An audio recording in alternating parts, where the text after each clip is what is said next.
Moving over to the running back position, Faz, I looked at your list and I thought this must have been painful for you to write for this video, because I know that you've come out firmly on the side of one of your sick running backs being the better running back for the season. But we'll get into that. You guys be sure to check out Michael Fabiano's Twitter page, because you'll get to see him wearing a replica helmet on his head because he lost a bet.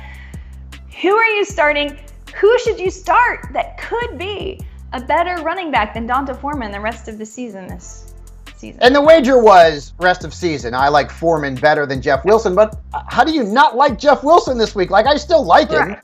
He's got Houston, right? You put Jen Piacenti in the backfield against the Texans, she's running for 70 and a touchdown. I guarantee it. They've given up the most fantasy points to opposing running backs. Jeff Wilson's been very good since joining the Dolphins. Now, he's had a couple of really good matchups against the Bears and the Browns, but still, take advantage of them and play Jeff Wilson Jr. And then I'm also going to play Antonio Gibson against the Atlanta Falcons. Now, Gibson's numbers aren't monstrous, right? He's not putting up massive numbers, but 13-plus points in 4 of his last 6 games. Atlanta's defense since Week 8 has given up an average of more than 27 fantasy points per game to enemy running backs, so Gibson is in our good graces. I am flexing him this week. Yeah, Gibson also exceeded our player prop last week. He looked good with Taylor Heineke, and with no, J.D. McKissick all banged up, and Gibson's getting so much opportunity. Now, we're going to go to the running backs that you're going to sit this week, and I just have one thing to say. Hello, special teams points. Can I get some for last week for Cordarrelle Patterson? You say, you know what? No, it's probably going to be bad luck again this week. Just sit him.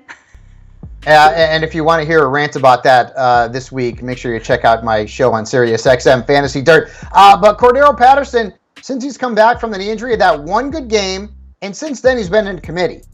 18 combined touches in his last 2 games, and he's a risk this week against the Commanders. Hey, this defense is playing really well. The second fewest points allowed to running backs since Week 8. So Patterson is a risky flex at best, and so is D'Onta Foreman. Listen, I love him, okay? And the schedule in the fantasy playoffs, it's really good. But this matchup is not good. So he's a risk-reward flex for me against the Broncos, who've held guys like Derrick Henry, Rashad Penny when he was healthy, and Dameon Pierce to fewer than 10 fantasy points. So unfortunately, this is not going to be a good work for D'Onta Foreman.